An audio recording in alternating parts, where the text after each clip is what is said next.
Posibleng may ibang personalidad na kumokontrol kay J. Renz Kilario o mas kilala bilang Senior Aguila na leader ng Socorro Bayanihan Services Incorporated o SBSI na sinasabing kulto sa Surigao del Norte.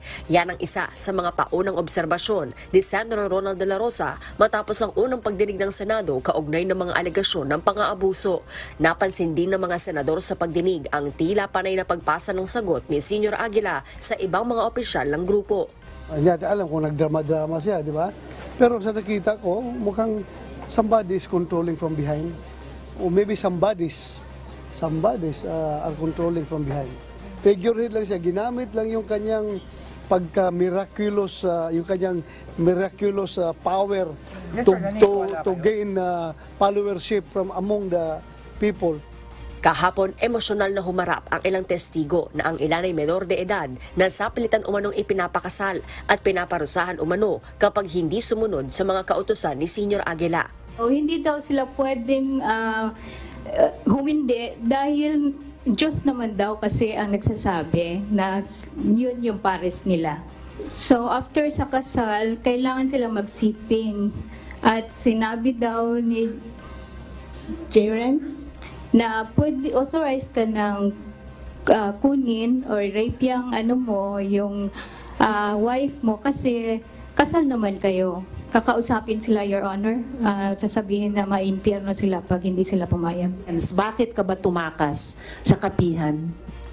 Kay wala may eskwela sa karon bisag 12 yung edad, di pagyamo ko gibubusuhan. Kalaunan, ipinakulong sa Senado sina Senior Aguila pati na ang tatlong opisyal ng SBSI matapos ang motion ni Senate Deputy Minority Leader Risa Hontiveros na i-cite in contempt ang mga ito dahil sa mariing pagtanggi sa mga alegasyon. Kanang mga kuwan, kanang mga bataa, naghambog na sir. Mga bata ba, pwede mag-aral habang sila ay nasa loob ng kapihan? Pwede silang lumabas, mag-aral sa baba? Pwede sir. Pwede, walang pumipigil sa kanila. Walang pumipigil? Opo. Paano mo ngayon, paano itong sinasabi nila na hindi sila makalabas? Hindi po yan totoo, sir. Nangyayari po ba ang child marriages sa kapihan, Senyor Aguila? Mr. Kilario? Hindi po nangyari. I do not know anything about mayroong ganyan nangyayari sa kapihan. Walang child marriages sa Madam Senator. Kasi po, kung meron dapat yung mga parents mismo magko-complain kasi mga anak yun nila. Wala po. Mayroon bang child marriages sa kapihan? Wala po, ma'am. Isusumite naman ng Commission on Human Rights sa Senado ang initial report nito sa ginawa nilang investigasyon kung saan lumalabas na nagkaroon ng forced marriage, paglabag sa karapatan sa edukasyon at freedom of movement sa mga biktima.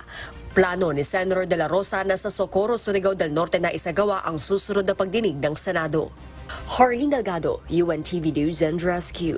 Diyos ang aming sandigan, serbisyo publiko ang aming pinahahalagahan.